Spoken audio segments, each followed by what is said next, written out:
Hey everyone, we're back. We're back after that quick verdict about an hour ago.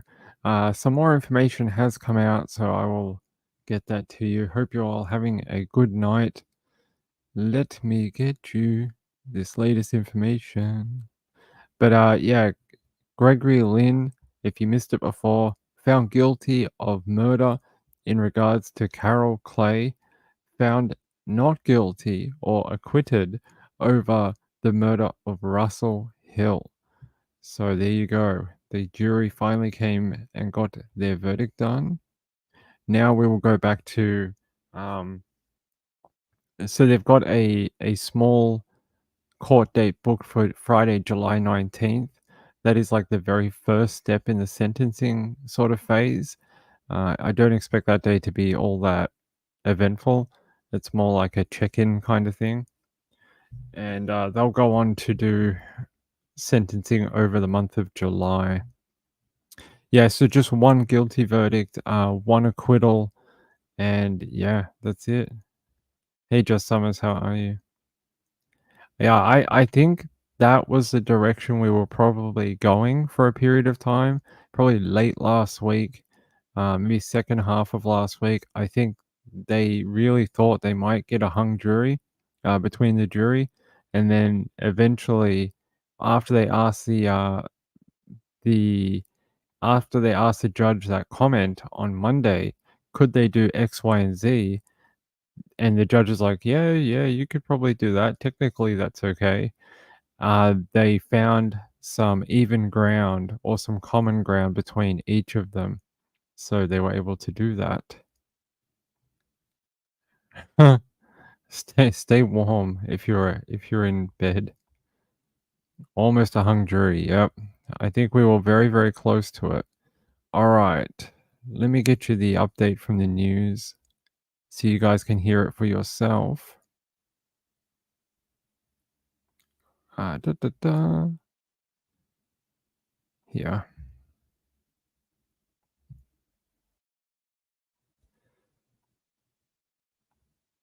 Greg Lynn has been found not guilty of the murder of Russell Hill. Greg Lynn has been found guilty of the murder of Carol Clay. So just repeating those verdicts again, Greg Lynn has been found not guilty of the murder of Russell Hill. He has been found guilty of the murder of Carol Clay. Stephanie Anderson is outside right now. Steph, this is a huge moment. Hugely significant, Eliza, and look, it fits with what the jury asked the judge yesterday, which was, could they deliver different verdicts to these two charges?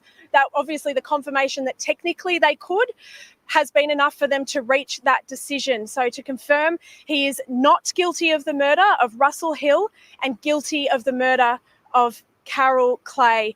A lot of emotion in that courtroom right now. We're hearing that Russell's daughter, Debbie, is very emotional, sitting down there amongst the media, actually on the floor of the court. The public gallery, which is just sits up on a second level of the courtroom, is chock-a-block. We're told Greg Lynn has been emotionless. There's been no sign of emotion from him sitting in the dock, hearing that outcome. So I think we should just repeat again, Eliza. Russell Hill, Greg Lynn has been found not guilty of murder when it comes to Russell Hill, and guilty of the murder of Carol Clay.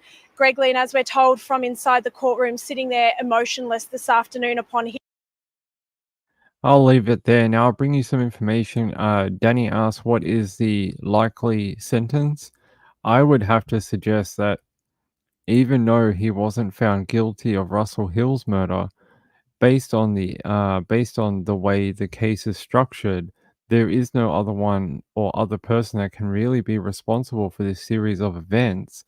And I would have to think life in prison would have to be the sentence, unless his lawyers are really good and they can argue something else. He may get 25 years in prison or something. But I would think custody for life in prison is what it would have to be. Let's see what it says here.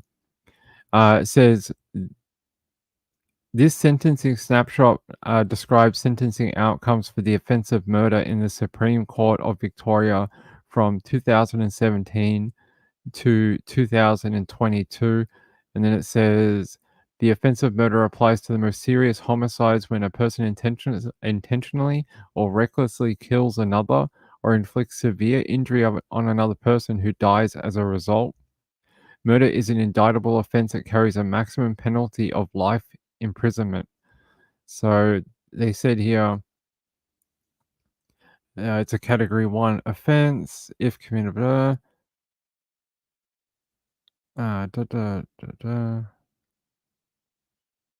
So the middle range sentencing is 25 years in prison, and the top range sentencing or max is life in prison.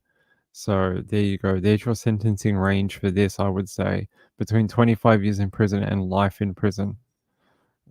We'll see what happens. So they'll be back around the middle of July, and then we'll see. I am not an ex-Jetstar pilot, but he was. Apparently, it's a really rare fact of the case, super rare, that I'm bringing it to you now. It is breaking news. Breaking news, everyone. Did you know Gregory Lynn, don't tell anyone, but he worked for Jetstar and he was a pilot. It's groundbreaking information. That is brand new information. I mean, stunning on today. Oh, yeah. I'm so sick of reading Jetstar pilot every bloody time. Yeah, so that is it. The jury had been deliberating since June 14th.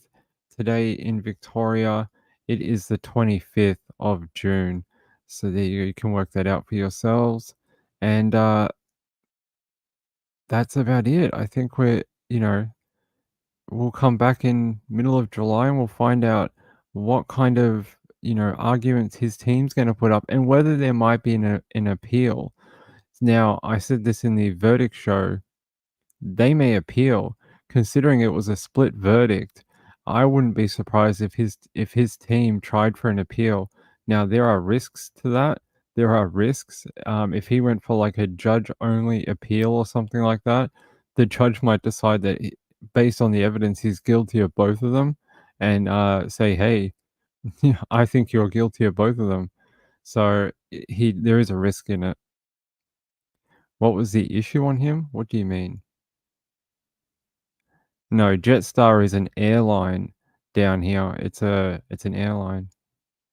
What was the issue on him? You got to explain a little more, buddy. I mean, he's a pilot. What more do you want me to say? All right.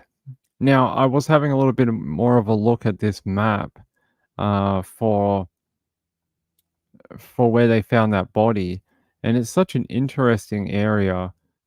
I could understand why someone might go walking through here. I mean, it sounds like something I might do, but it's a weird area. Like, it's got this giant bit of blank land, and I have no idea what it's for. But I can show you again. This giant bit of grey land. I have no idea what this is for, but you can see sort of like, I don't know if they're tire marks from a vehicle that's kind of flattened it out or something, but very interesting. If we go here, sorry, here. It's right here. This is where they gave the address, but this is where all the reporters were, I'm pretty sure. They were all hanging around here, but all the actual, stuff happening was all the way down here. I'm guessing that is a pump house right there. That looks like a pump house. It does. You can see all the pipes leading into it, and it's probably like some sort of pump facility. But they were all down this end, near this road. So, yeah, that would make sense. So yeah, I spent a little bit of time having a look at that earlier today. It sounds like a Star Wars movie. All right. Is that what it is? I really don't know. A field? I mean, you could say it's a field, but why is it black? Why is it gray? See, and there's another one over here too. I mean, it could just be gravel. Like, it could just be gravel that they've put on there. Like, coarse gravel, what they call coarse gravel. There's a few of them. Look, there's one there. There's one here. There's one here. There's a few of them. So there's actually, look, there's a whole bunch of them in that area. Yeah. So there you go. I did finally find it after losing my way about 5 times looking around this area. But yeah, interesting little area. I don't know what the hell it's used for, but that's what I would think is the pump house right there. But I did see a statement earlier here. Caleb Harris's father confirmed tonight that the remains were found in a sewer system and that there's no way for the remains to be positively identified at this time. So we're not going to find out for a while, probably until dental DNA something is completed. Sorry, who's messaging me? Okay. So yeah, that's all I got for you for tonight on that one. There you got your Gregory Lynn update, which is interesting. I can tell you that before he was led away to the docks to be kept in custody, the last person he spoke to was actually his son. He spoke to his son and told him not to worry or not to stress out and that everything's going to be okay. So we'll see. Looks ugly. Okay. Could it be pavement, a parking lot? Maybe. There's no cars there though. I mean, I don't know what it looks like today. Oftentimes these photos can be quite old, but this says 2024 on the bottom. So it's fairly recent. I don't know. Could be anything. It could be development site, could be whatever. All right. But the other thing is how would you get in here?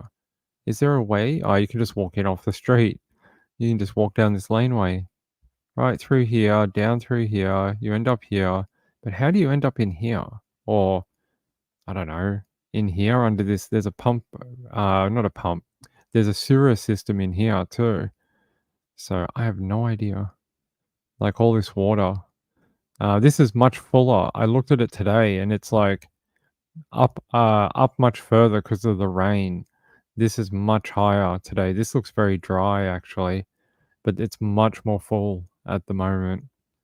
It's got a lot more water in it. So that might have contributed. Just looking at the Caleb Harris where they found that body today. Just having a look at that area. All right. Shall we talk about other crimes? Shall we talk about other crimes? All right. Da, da, da. Yeah, this is something we haven't really been able to talk about much. So Greg Lynn, actually, this is a story I heard ages ago, ages and ages ago before, either just before he got charged or just after he got charged with the murders. It says Greg Lynn, ex-Jetstar pilot, was blamed for ex-wife Lisa's S-word by her mother court hears as verdicts are revealed. Now we can start telling you a lot more of what we know. It says here, when the parents of Greg Lynn's estranged ex-wife heard she was dead, the mother immediately suspected it was his fault, according to court documents. Lisa Lynn was found dead in October 1999. What? Okay. Yeah, she was found dead in October 1999 after consuming a lethal cocktail of booze and sleeping tablets. It was the information that was not before the Supreme Court of Victoria that on Tuesday acquitted Lynn of the murder of Russell Hill but found him guilty of the murder of Carol Clay. The two secret lovers pitched a tent near Lynn when they died in the Wonnangata Valley in Victoria's Alpine region on March 2020 as well. There is no suggestion that the explosive information about Lisa Lynn could have led to a guilty verdict in Hill's case, if admitted before the jury, or that Lynn was responsible for the death of his ex-wife. Daily Mail can now reveal the shocking allegations made against Lynn by the parents of his first wife and mother of his first two children while living in the Mount Macedon northwest of Melbourne. Yeah, there was some suggestion that he drove her like domestic abuse to hurting herself. There was a lot of people who suggested that he was abusive towards her. It says here, before their separation, Lisa had told me that Greg had been making very serious death threats against her, and these continued through to her death, Lisa's father told the coroner in a statement withheld from the trial. There's a photo of Lisa Lynn. It says here, Greg had been verbally abusing Lisa since their marriage began. Lisa kept a diary from the day Greg left their marriage. The diary details the abusive phone calls and death threats, verbal abuse to their children made by Greg. In a series of statements provided to the coroner at the time, Lynn's alleged torment of his ex-wife was revealed. Apparently, she did not leave a note and had not indicated to anyone that she might have been wanting to do that activity. During pre-trial argument in the Supreme Court, it was revealed Lynn was not found responsible for his ex-wife's death, with the coroner ruling it, self-inflicted. The coroner's court heard Lynn accepted via unsigned statements he had been violent towards his ex-wife, including breaking into the family home, stealing keys, and taking the car. The court documents provided to the coroner's court, Lisa's father, who was not named in court, claimed he had become aware of Lynn's verbal abuse against his daughter since the marriage began. I'm also aware of the abuse and the fact that Greg broke into the house and took the car, leaving Lisa with 2 children and no form of transport. He refused to bring the car back and he left her with no money. Lisa's dad told the coroner's court Lynn had bullied and intimidated her after the breakdown of the marriage. And he says, I know from speaking to Lisa that she was not prepared to press charges against Greg for fear of repercussions. She took his threats very seriously. She was absolutely petrified and lived in terror. Lisa's mother, who would travel from Tasmania to help her struggling daughter, painted an even more disturbing portrait of her former son-in-law while giving evidence, including accusations of animal cruelty, violence, and bizarre behavior. In addition to not gaining any support from Greg, he would subject her to physical and mental abuse on a regular basis, she told the coroner. These events happened far too frequently to remember, specifically things like losing his temper for no reason, blaming Lisa for anything that went wrong. He would then yell and throw things at her and pushed her around. And she says, I felt very uncomfortable when these events occurred because I was not inclined to interfere, and Lisa would plead with me not to interfere. So, sort of paints a background about what he was like in his first marriage. It says here Lisa's mum told the coroner her daughter told her any interference from her would result in further pain and misery at home. Greg's behavior in general would be described as bizarre, in my opinion. He has a warped mind, she told the coroner. He has done things in the past like killing animals and neighbors' pets, refusing to feed the children when he was supposed to be looking after them, and on one occasion he exploded into a fit of uncontrollable rage when we went for dinner at the Macedon Hotel. Lisa's mum told the court Lynn verbally attacked a man in the bar after he made a mistake of speaking to Lisa. He then flew into a rage at his then wife after leaving the hotel. The only thing I would like to add is that, as far as I'm concerned, Greg is responsible for my daughter's death by mental torture inflicted by him. I know that she was living in absolute fear of Greg. I accept from what I was told regarding the circumstances in which she died, that she was alone on that night. Greg was not there. However, her actions were a culmination of fear, terror, and the terror that she lived under. So, yeah, there you go. There's some background on the man now today found guilty of one murder.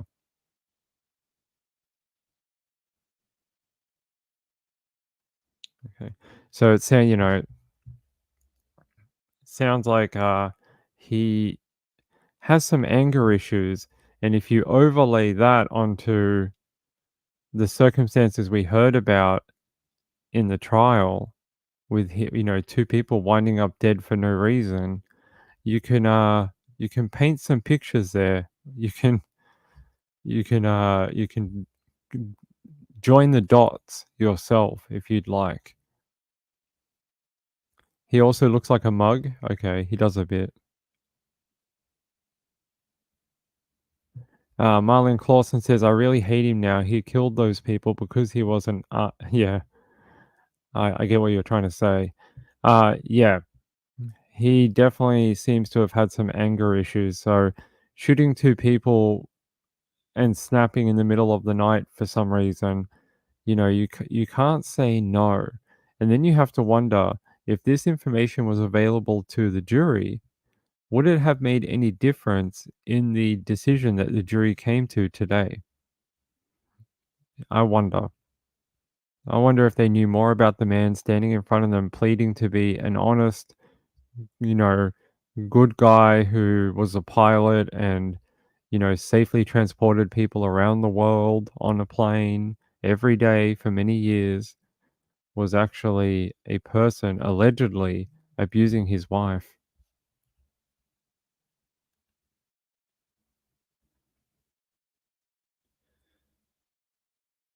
All right. Hey guys, how are you? Hey, Josh Summers, Mama Mia, Lux, good to have you. Danny, Marlene Clausen is here. Sharon is here. Good to have you guys. Jojo, DJ made it. Hey, DJ. Who else made it? Kathy Lynch made it. Good to have you. DJ's here. Let's see. Potter made it. Hey, Potter. Rain in the USA. Not here. I think that's it. Oh, Catatonic was here earlier. Hey, Catatonic. Brenda Kress also made it. Hey, Brenda Kress. Good to have you. All right. That is it for roll call, although Utah is here. Hey, Utah. Yeah. All right. Let's go. Let's keep going. Let's keep going. Wish we would have got more of an update about those remains in Corpus Christi, but hey, sometimes you don't get what you want. All right. Let's see what else we've got for you. We looked at the lady who disappeared from a yoga retreat in the first show. And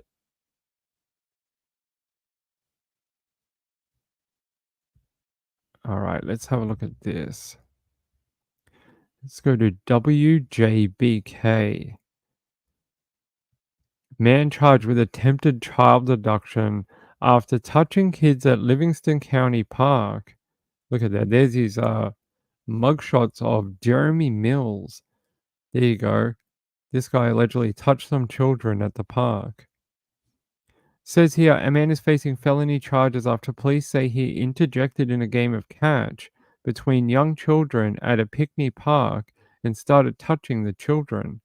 Police were contacted during the Food Truck Friday event at Town Square Park on June 21st because 38-year-old Jeremy Mills was allegedly playing with children and making them uncomfortable. He was grabbing, tickling, and holding the children. As police approached Mills, he threw a football at an officer.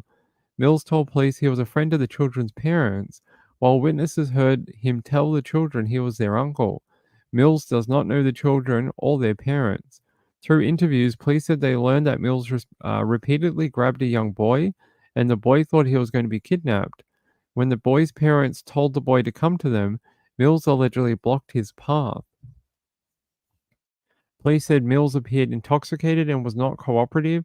He resisted handcuffs but was eventually taken into custody. As officers were escorting him away, he started to yell obscenities. Mills was arrested and charged with numerous crimes, including attempted child abduction, resisting police, and he was given a $100,000 cash bond. This charge here, attempted child abduction, 100% is going to get dropped before trial. There's no way they can prove that. And if he gets a half decent lawyer, unfortunately, that charge will get dropped 100%.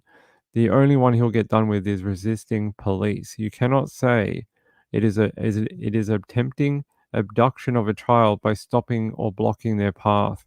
And as sad as that is, and as much of a freak this guy is, they will not proceed with that charge, unfortunately. It could be. Should raid his home and find out. Hey, gambler, how are you? But yeah, he was arrested after touching and holding children who were not theirs, and he said that he was their uncle and that he knew their parents when he did not. We had a one in a park a while ago. It was 2 kids, a female and a male, who were in a park in New York, who ended up getting she ended up getting, severely sexually assaulted. I can't remember if they found that guy. Hold on, he had the tattoo. Let's see.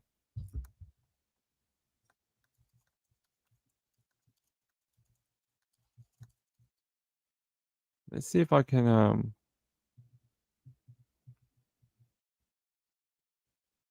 apparently they caught him. They caught the guy. Oh, wow. What a good update. Hold on.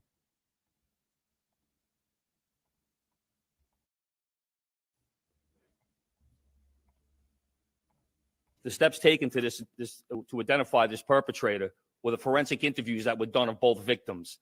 These victims gave crucial information that was needed to assist to make this arrest. Evidence collection and process. We still have forensics that are currently being analyzed and processed at the lab. The sketch artist gave us that image to work off of, and I'll tell you right now, that sketch was dead on. The video canvas that led to a person of interest. This was video that was provided by the community. Right, the picture and video were blasted out yesterday through DCPI to all media outlets and all of our social media platforms. We got numerous tips from Queens residents.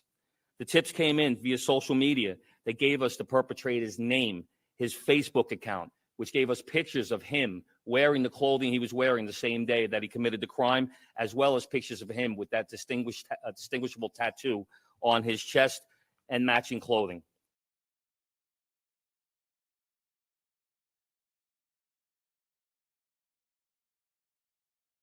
Hold on, I'm gonna find out more about. So apparently also, police released new images of suspect wanted in that, essay of that girl in a Queen's Park last week, and this was the surveillance footage they released.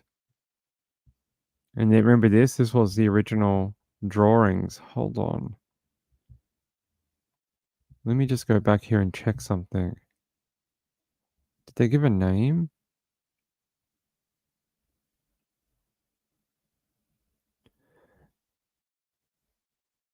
So the suspect's mugshot. So they give us a mugshot, but they don't give us a name? Okay, I don't understand that, but okay. Here, I'll show you what I have. That was that, but then here. This is his mugshot after arrest, right here. But they don't give us a name. It's odd. Apparently, here. Christian Ingalandi. He's an Ecuadorian immigrant. Huh. Interesting. Let me see. 13 hours ago. Yeah. Okay, I'll have to find that after. But yeah, they said the 2 teens were in a field at Casino Park around 3:30 p.m. on June 13th playing soccer after school when the alleged R-wordist Christian Ingalandi, an illegal Ecuadorian immigrant or migrant, forced them further into the park at the point of a machete-style knife. He then tied their hands with shoelaces and proceeded to R-word the girl. Cobb said the boy was face down for the entire attack, so didn't see what happened to his friend. Thank God. I mean, that would be horrible to witness, to see your friend. She's a girl, and or a boy, but those type of relationships in young teenage people, that would be very difficult. And I'm sort of glad that he didn't see it. He still heard it though. It says R-word victims don't always have useful recall after an attack. They have more time to look at their attackers, but of a lot of times they blank it out. When Harvey's sketches were done, they were printed onto wanted posters and posted throughout the city and broadcast on social media and TV. And that was that tattoo sketch there. I just want to find a better update for it. All right.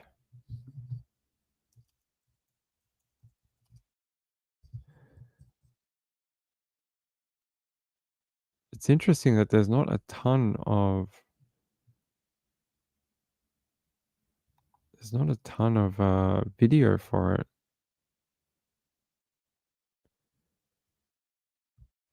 Okay, here, ABC 7.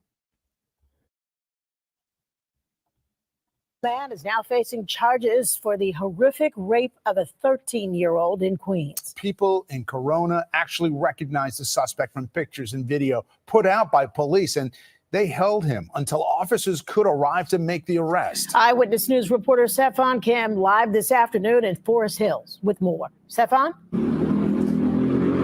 Well, Sandra and David, that suspect was processed by special victims detectives here at the 112th precinct and walked out in handcuffs just moments ago. But before arriving here, he was taken to a hospital for injuries he sustained after a beatdown by Good Samaritans who held him for police. Last week, police released a sketch of a man with a chest tattoo of a boar with red eyes. Then yesterday, the NYPD released these images. These Good Samaritans in Corona say they recognized him immediately, so they waited for him. And once we seen the post, we were like, oh, he was just here. So we waited for him all day. We waited about 7 hours, probably even more. And he shows up in the middle of the night. And then came the beatdown. Where are you going? They asked him in Spanish. 25-year-old Christian Giovanni Inga Landi, beaten and bruised, now charged with raping a 13-year-old in Flushing, Queens last week. I seen him walking into the store and I had to take him out. And I told everybody, yo, this is the rapist, you know. I punched him, I kicked him a little bit, I ain't gonna lie. Jeffrey Flores was the first one to take him down. Oh, I like that guy. He's like, I'm not gonna lie, I punched him and I kicked him a little bit. I had to take him out. I like that. It's hilarious. He's like, I just had to punch him a few times. Thank God they got him. This guy is a menace. The fact that he is so brazen. I know Danny said he's sick of R-word stories. Does it feel like we're getting more of them and more frequently? When I started doing this, I swear we mostly talked about like murders that happened every so often. And now it's like every 2 days we read about this type of thing. It happens far too often. And we've had far too many illegal immigrant murders, R-words, all sorts of things happen recently and probably before that. But we've had a lot in the last 2 weeks. It's been a real when it rains, it pours situation with it. He has 2 little sisters and a daughter on the way. This felt personal to him. He put the suspect in a headlock, dragged him out of this deli in Corona, and tied his feet together with a belt. He started yelling, help, help, help in Spanish. I'm like, yeah, that's what the little girls were saying. And he didn't deny it. If somebody says, let me explain, it's like basically them admitting to doing something without admitting it. More so like trying to get forgiveness from us, but it was no forgiveness to be given. This is a photo of the suspect obtained by Eyewitness News as he was taken into custody around 1 a.m. Notice the tattoo on his chest. He's accused of forcing a 13-year-old girl and 13-year-old boy into a secluded area of Casino Park with a machete, of tying the boy and girl's wrists together with a shoelace as he raped the girl while forcing her friend to watch. The horrific crime was committed in broad daylight, and our investigators immediately went about finding and apprehending the person responsible. For 4 straight days, they worked around the clock. Cops say Inga Landi is a migrant from Ecuador who entered the country in June 2021 through Eagle Pass, Texas. He has been living in a men's shelter close to the deli where he was arrested. The perpetrator has made statements after waiving Miranda rights where he indicated that he has a drug problem, that he found the knife that he used to threaten the two teens, that this was the first time he had ever done anything like this. He IDs himself in video that was shown to him.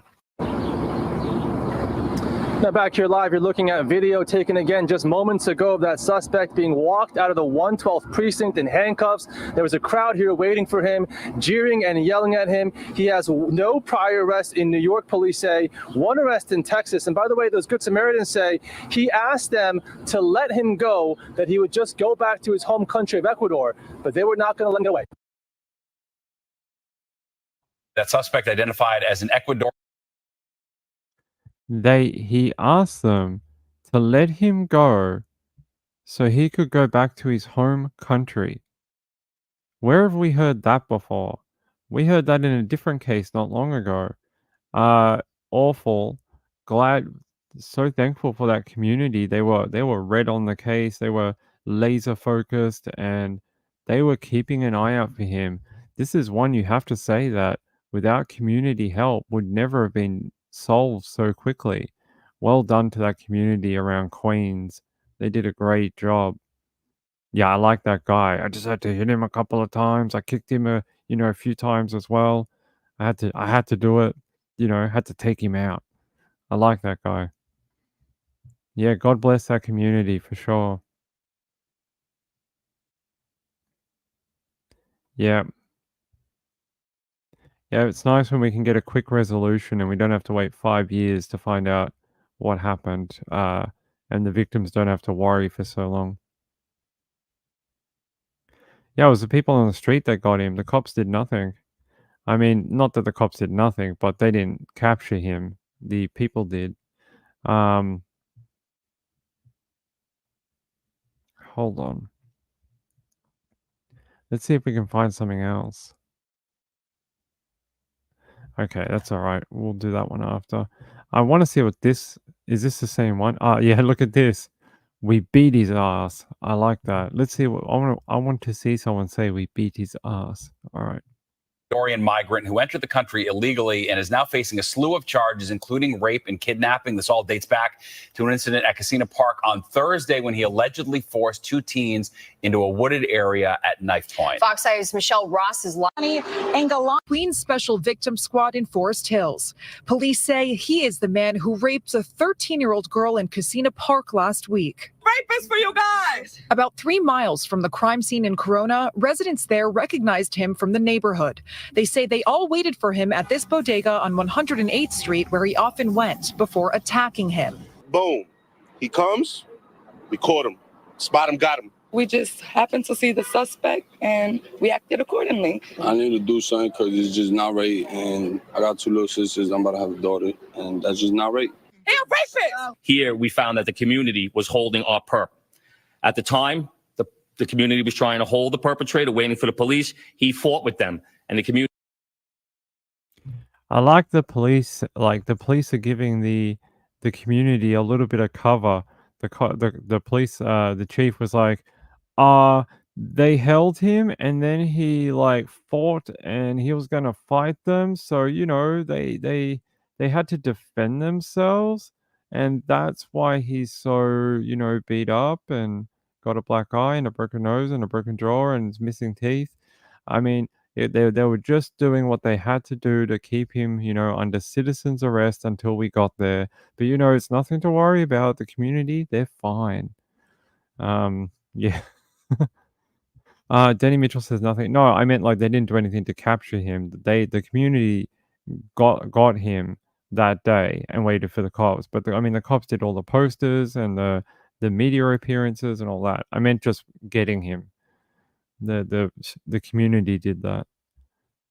Yeah, I stepped on his finger, kicked him in the nuts a couple of times, but I had to do it to keep him under control. I kept telling him stop resisting, but he kept resisting. So I just did what I see on the show on TV on cops. I see cops and I was like, well, that's what they do. So I decided to just mimic what I see on television. Put a chair on him. That's right. Citizens on patrol. Yeah, it's interesting that they just knew where to go. Like they're just like, oh yeah, he's always at this bodega, so let's just hang out here until he rocks up. Yeah. I like it. I like it. I like when the community gets involved. Yeah, thank God, because this guy really did a number on that girl and the boy. I'm very thankful that they were able to turn it around so quickly. I mean, this could have been like that other case where the guy made it across the border and never seen again. And you would have no idea who hurt that little girl.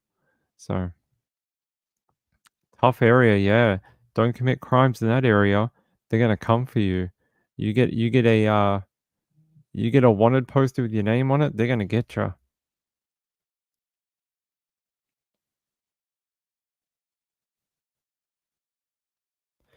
Okay. All right. I'm glad there's a resolution to that. I had no idea that they'd arrested him, but that is good news. Very good news. All right, let me see what else I've got on my list of stuff to do. Oh no, what happened here? There's a little baby. So apparently a 6-month-old baby was found safe after being abducted by his father late Saturday night. There was an Amber Alert. Oh no. Oh, I can show it to you. It's already resolved, but if I can get to it, I will. Nope. That's not what we need to do. All right, there we go. So apparently there was this Amber Alert on the 23rd, a couple of days ago. The pictured child was reported missing. The missing child was taken by Gallardo during the commission of an aggravated assault with a deadly weapon. The child is 6 months old, Thomas Gallardo Jr. A statewide Amber Alert had been issued. They're asking the but they ended up finding the kid safe and sound. What a cute little baby. And this guy was the one responsible for it apparently, but how many hours later? It was 3 p.m. the same day they found the kidnapped baby. So thank the Lord. Let me see if I can find a better update. There we go. It says updated child abducted in El Paso. And then they said the alert went out about 7 a.m. on Sunday, but was discontinued about 9 p.m. A statewide Amber Alert had been issued for that truck, that dude, and that baby. A child was last seen wearing a red Jordan onesie. Okay. With black spots. He is not wearing socks or shoes. Hey, how can you take the baby out with no shoes or socks? It'll get cold. Police said the child was taken during an aggravated assault with a deadly weapon. Suspect was last seen wearing a black sweater, blue jeans, and a white shoes. Suspect is believed to be driving a 2007 Chevrolet Silverado with Texas license plate LWR 5358. But no, they were able to get the baby back, thank God. And it is safe. And I'm guessing Mr. Thomas Gallardo is in custody. Doesn't say for what, but just aggravated assault, I guess, and maybe parental custody, whatever, interference. 105 degrees at 7 a.m. That's a hot day. Yeah, no, they got him. Thank God. They got the little baby back. I don't have any update on that one at all, I don't think.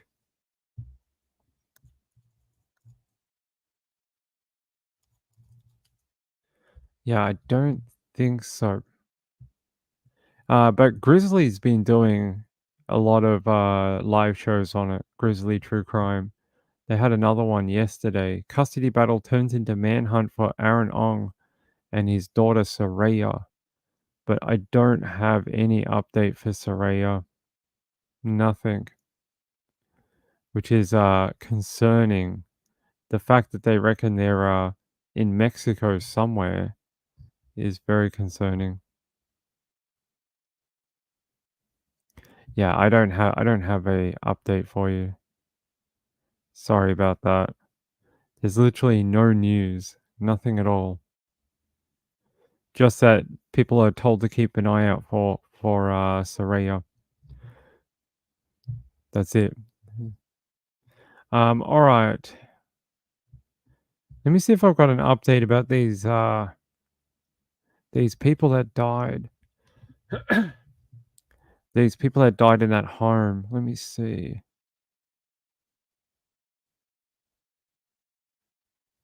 Here, says the shattered mother of a teen dad who was one of 4 people who mysteriously were found dead inside a unit has broken down while visiting the scene of the tragedy for the first time. Abdul El Sayed, 17, and 2 other men aged 32 and 37, and a 42-year-old woman were found dead in the lounge room of a Broadmeadow unit in Melbourne's north shortly before 2 a.m. on Tuesday morning. Al Sayed's relative and 2 other neighbors were visiting the property. Wow. They still don't really know. They said detectives investigating the baffling case are exploring all possibilities, including whether the group overdosed on fentanyl or suffered from carbon monoxide poisoning. It was very cold over the last few days. Here's a photo of the guy, apparently, allegedly.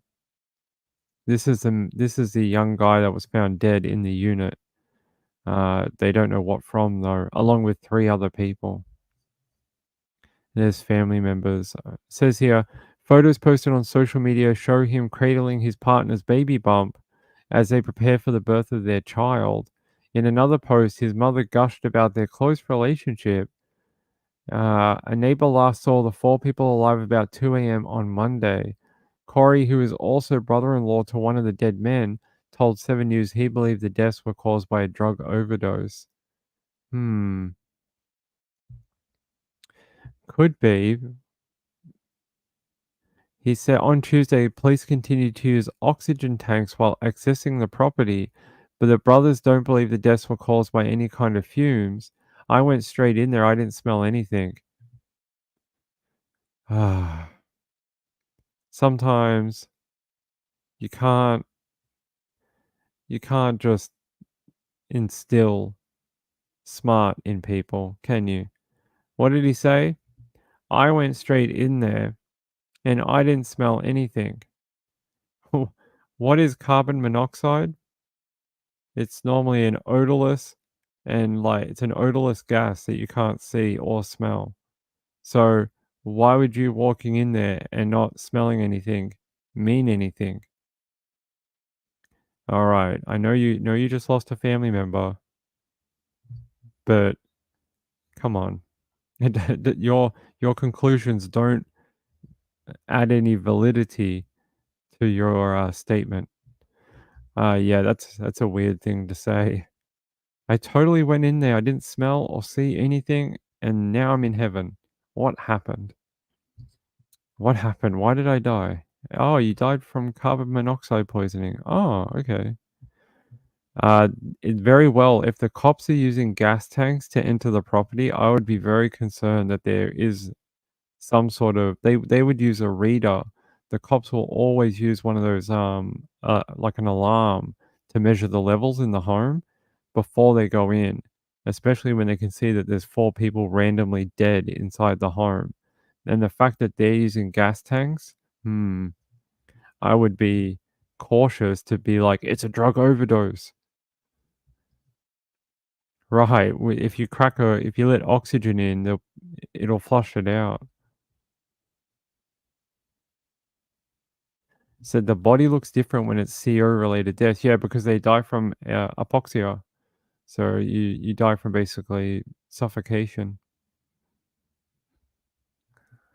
All right. All right. Yeah, don't be putting this on his wedding anniversary or anything. I went straight in there and I didn't smell anything. Okay, Mr. Didn't smell anything. We know you lost a family member, so we get it.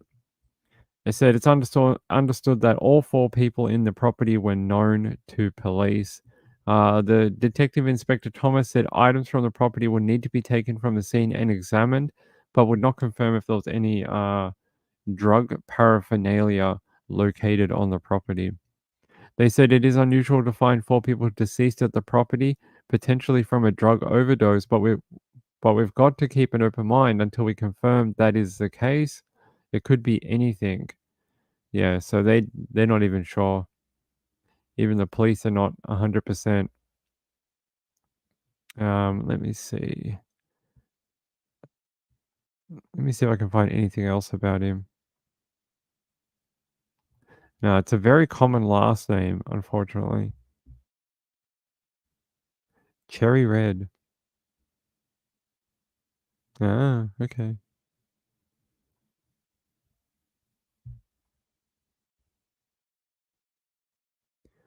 It's 29 degrees overnight in Austin, Texas. Ugh.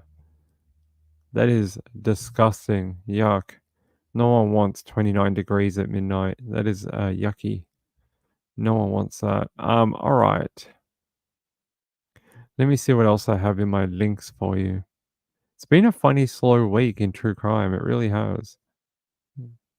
Like, there's not been any massive type news stories. I mean, except for the verdict and a few others, but let me see if we got anything else. We looked up two Indiana men yesterday who were beating a guy to death in the street. I want to see if there's any update on that. His name is Charles Ethan Miles. See if there's an update on him, whether he passed away or not. I don't see an update for him. I wonder if he's still in hospital. 3 people are behind bars after a violent attack left a man in critical condition Saturday night in Evansville. Yeah, I don't see anything though.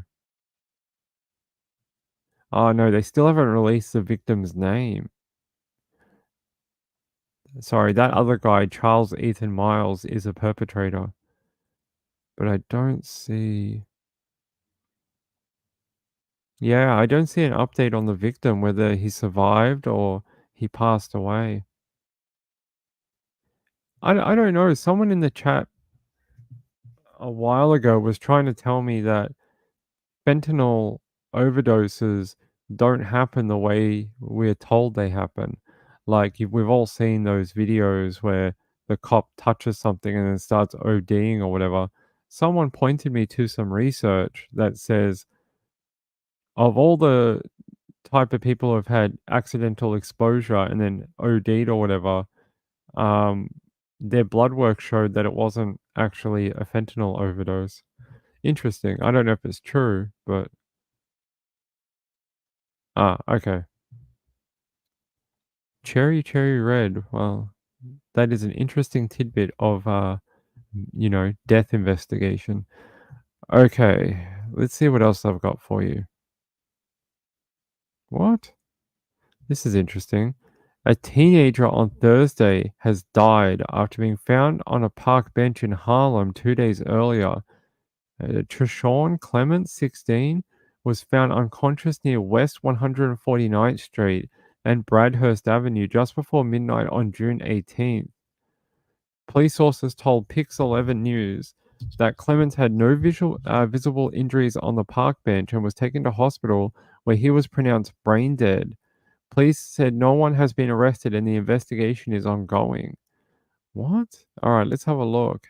16 years old and found brain dead on a park bench. Let's see if I can find anything else about him. Not really. There's really not much about him. Yeah, just 2 articles, Yahoo and Pix 11. But apparently, yeah, he was 16-year-old boy found unconscious on New York City park bench and he died from, brain. He died from brain. Be careful out there, don't die from brain. Police sources told Pix 11 News that Clements had no visible injuries on the park bench.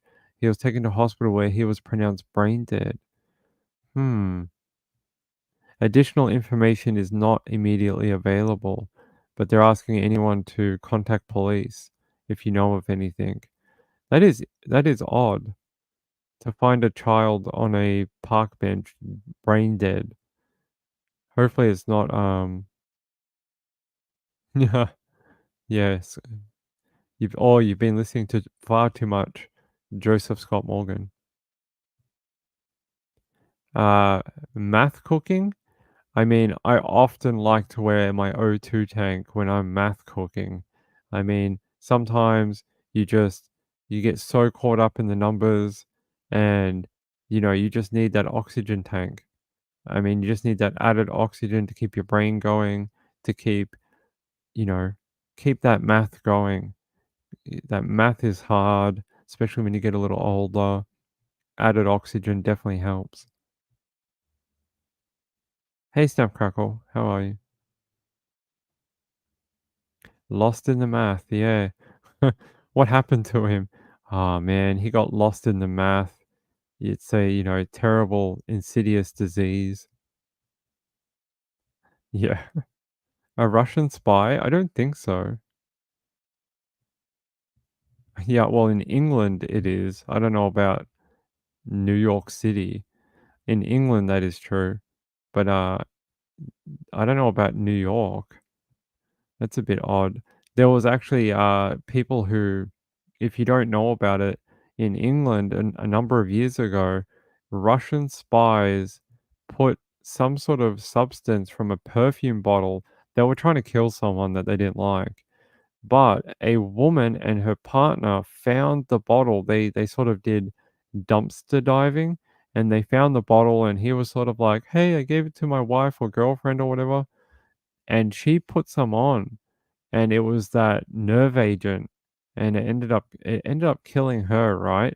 He survived, but it ended up killing her because she had sprayed it all over herself. They ended up becoming unconscious in their home, and it started like a huge police investigation.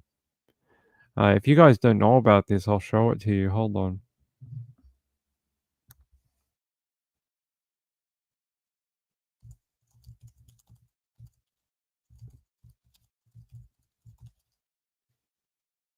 Yeah, her name was Dawn Sturgis. She died in 2018 after coming into contact with a nerve agent inside a perfume bottle.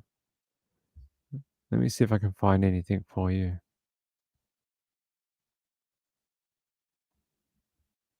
Yeah, we'll go to NBC News.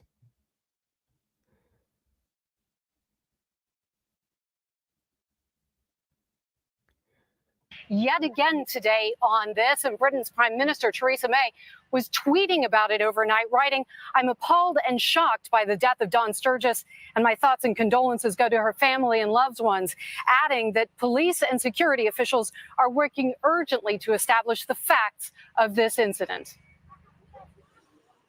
This morning, London's Metropolitan Police are calling this a murder investigation. Police confirmed 44-year-old British national Dawn Sturgis died on Sunday, 8 days after she and her friend Charlie Rowley were exposed to Novichok, a military-grade nerve agent. Officials say it was the same type of powerful poison used on former Russian spy Sergei Skripal and his daughter earlier this year. Sturgis was seen in a convenience store just hours before they collapsed. I seen Dawn getting taken out on a stretcher, and she didn't look very well at all. There was a thing in her mouth breathing for her. Police later confirmed the pair were exposed to Novichok after handling a contaminated item. The death of Dawn Sturgis is desperately sad news. We will work with the police to give them all the support that they need. In a statement, Assistant Commissioner for Counterterrorism Neil Basu calling Sturgis's death an outrageous, reckless, and barbaric act. While Rowley remains in critical condition, police still aren't sure if the Novichok that poisoned him and killed Sturgis is part of the same batch used against the former Russian spy. They actually believe so, I think, and they tried to throw it away at the end, and they ended up finding it after going through a bin. Yeah, they had targeted a few people. There's a really good UK show about it. It's called the Salisbury Poisonings, and it's a really good. It's not a documentary; it's more like a drama, but it's a drama based on real events. Very, very well done. Covers a lot of what happened. It's only 3 episodes, unfortunately, but if you haven't seen it, I would try track it down and give it a watch. It is, right? They come across a perfume bottle, think it's some sort of fancy perfume that they could, get for free, and gifts it to Dawn, and she uses it and ends up, spraying so much on herself. Apparently, she spritzed herself like women do with perfume, and they were saying the amount that she sprayed on herself was like 10 times what you need to hurt someone. It was really bad. Very, very bad. Okay. All right. It is a bit, yeah. So if you haven't seen the documentary, I would do it. Yeah, it goes through that as well. It also talks about the Russian agent and his daughter. It starts with that, then it moves to Dawn later on through the show. So if you haven't seen it, it is a very, very good documentary. Not a documentary, drama. Drama based on real events. There you go. That's how you say it. I wish I could show you the trailer for it, but I don't think I can. So what I'm going to do is I'll put it in the chat, and if you want to watch it, you can watch the trailer later.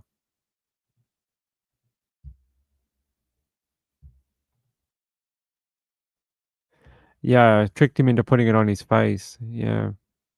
There's the link for people who can't see the chat. Docudrama? Yeah, maybe docudrama. Or drama based on real life events. No, it's too long.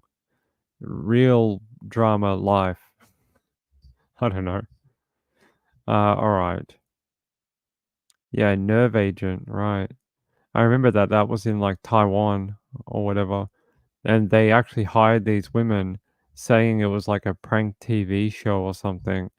And they had no idea that they were actually killing someone. End up being Kim Jong Un's brother or whatever. Where did this happen? Well, this happened in the UK. The other one happened in, I think, Taiwan. At least I think it was. Hold on.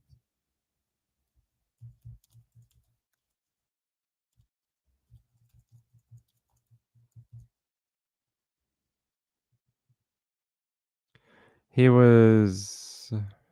Sorry, not Taiwan. It was Malaysia. Kuala Lumpur International Airport. So that's where it happened. Sorry, I thought it was Taiwan for some reason. But no, it's Kuala Lumpur. So, yeah.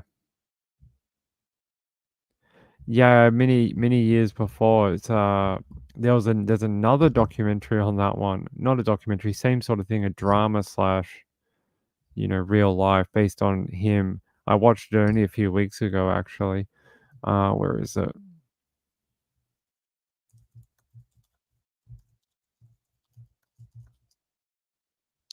It was a Litvinenko. Litvinenko. They did a really good show on it. What's it called? Let me see. It might be called Litvinenko. I can't remember. Yeah, it is. It's called Litvinenko. This one. So if you haven't seen it, it's from ITV. It was pretty well done. It's got David Tennant in it. So if you know David Tennant. But it is pretty good. I think he was the first one, right? Or like one of the earlier ones. His one was earlier than the other 4. Yeah, he was earlier, I thought. Yeah. He died November 23rd of November 2006. The other ones died like years after. It was quite a while after. But he was a former FSB agent in Russia who had defected to the UK. I think he'd also done work for, the spooks in the UK. So he's sort of like a double agent. If I remember correctly from that series, he'd worked for both sides, but worked a lot in the Russian security. Alexander Narvale? Alexander Narvales. I don't know that one. Yeah, this was the guy in the T. Right. Yeah, actually, now I know what you're talking about. In the series, they're like something about like you have to give us your underwear or something. They interview some guy that is close to him, and they're like, "What about your underwear?" He's like, "I've given you everything I've got." They're like, "Give us your underwear." It's in the show. So, okay. Yeah, give it a watch if you haven't. Those two are pretty good if you like that type of TV show. All right. I'm actually, for people who always like my book reviews, I'm reading a new one. It's called, what's it called? I can't remember.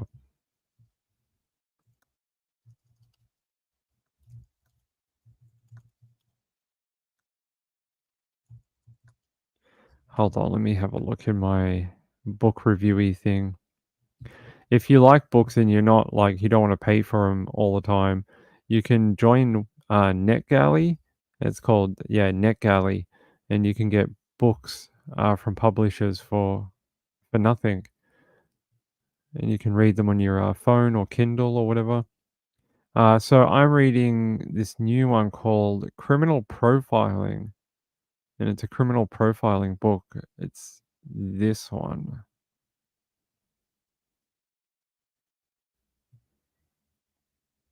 This one here. It's called Criminal Profiling, How Psychological Profiles Help Solve Crime. And it sort of goes through the history of criminal profiling and what they do today to sort of, you know, catch criminals and stuff like that. So I should do a book club. Maybe.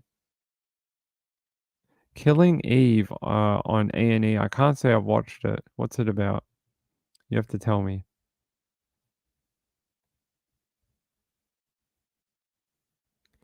Oh, okay. There's another guy in that show. There's a guy that's close to him, close to Litvinenko. And I think even Litvinenko, in his last words to police, say something like, "Oh, it can only be this guy," and then they end up stripping him down in an office because they want to test everything. So everything they think is connected, they take to this lab where they test it for the like nuclear particles or whatever, radioactive particles, and they strip him down to his undies. Yeah, I think it was Narvale. You're reading Mindhunter? I just finished Mindhunter.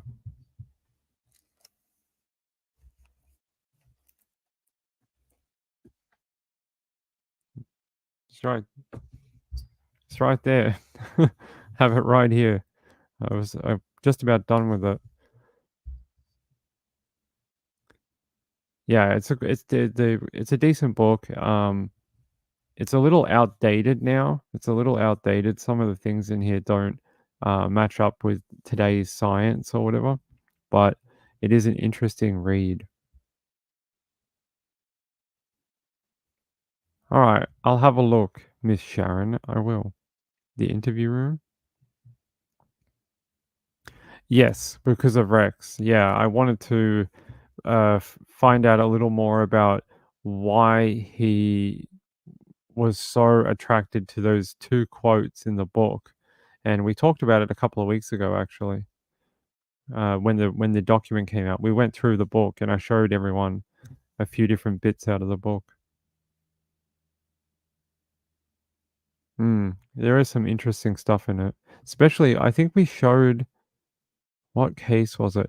We showed the one about the woman who was found on the rooftop of the apartment. And that was one of the cases that Rex had talked about in his documents they found on the computer. And we were like, well, what's the connection there? Why is he so fascinated with this one? And she was positioned in a weird way, and she had some sexual trauma to her as well. She had an umbrella placed in her, I don't know, lady cabin. So that was a gruesome one. I think I even showed the old newspaper from the 1970s from the original case. It's probably a couple of weeks back. Hoo-ha? I think ladies say that word. I don't think boys say that word. I think it's more a girl word. I think it's something that like Oprah says. I don't think it's a boy word.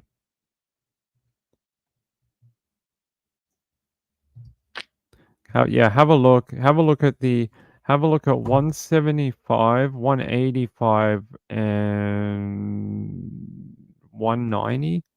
Have a look at that. Lady bits. I like to use lady garden where I can because I love that word. It's the greatest descriptor ever. Lady garden. All right. That's not the word I use in my day-to-day life, but I like using it online because it's a way we can use it. Yeah, Mapatazi? Alright. Oh, la la. It's a funny subject. All right, hey, I think we're gonna wind up for the day. It's been a long day. I'm already really tired. I'm not, you know, since I got sick a couple of weeks ago and I had that nasty, weird cold that lasted like 2 weeks, my energy has not come back properly. Some days I'm okay and I can get through all day and I'm good. And then some days I am flat tired like as soon as I wake up. And other people I know that have had the same uh cold or whatever, they're struggling with the same thing. No, it wasn't COVID. No, I tested myself like 10 times. No, I don't have long COVID. I don't know what it is, but I think it's just a side effect from that cold I had a couple of weeks ago. But I'm not the only one. Other people have also had it. Like we went through a box and then we realized they were expired. And then we went and bought a new box and we went through them too.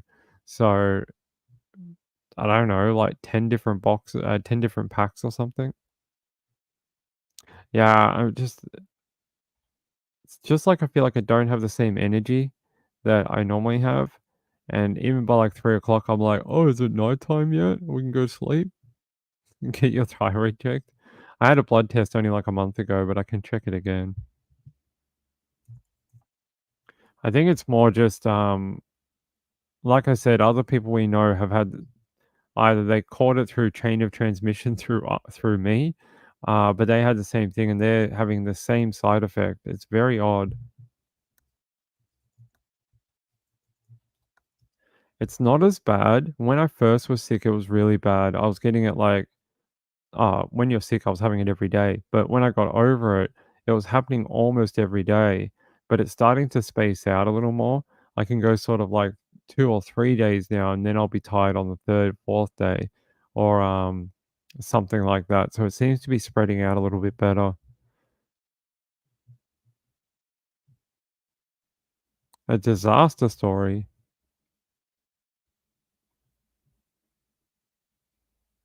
Well, I have multivitamin right here that I take every day. I take my other supplements, so they're over there that I put in my protein shake every day.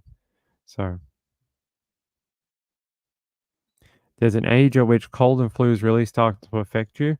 It's not 39. It's not yet. Not yet. You can't have me. You can't have me yet. Barocca? I need to get some Barocca. I don't have any. Dam breaking in Minnesota. All right, we'll have a look.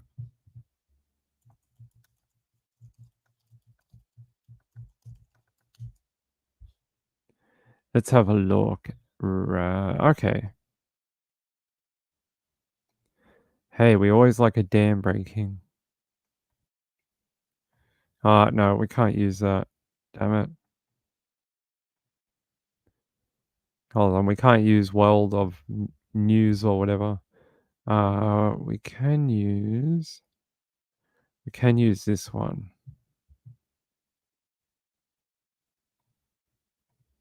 Across the state, people in at least 40 Minnesota counties are feeling the impact of high water.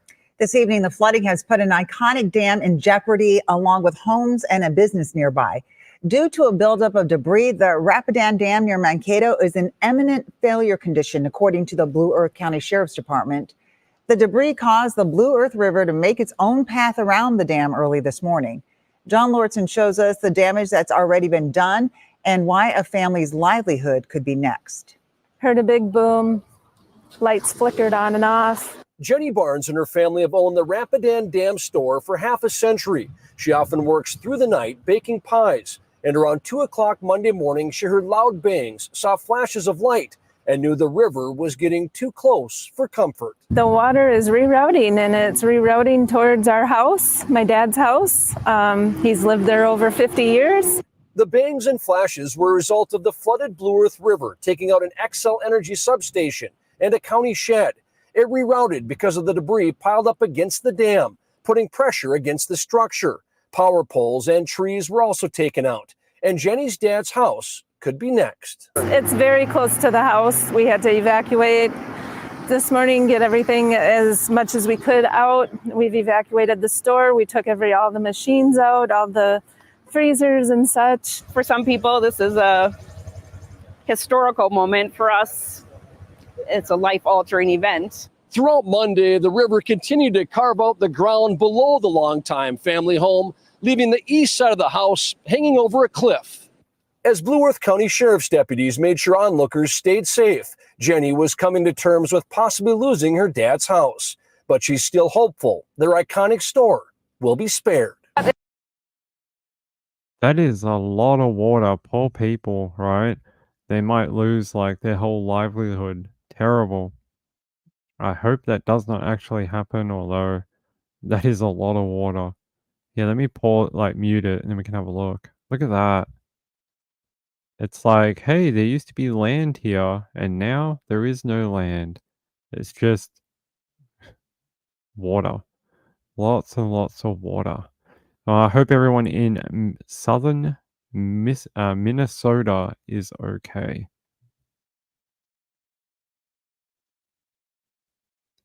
Was it hanging with bits of ground gone? It didn't look like that. Oh, it is really close. Look at that. Underneath, yeah. This first part of the home is just hanging over the edge. Did it actually go? Let's have a look.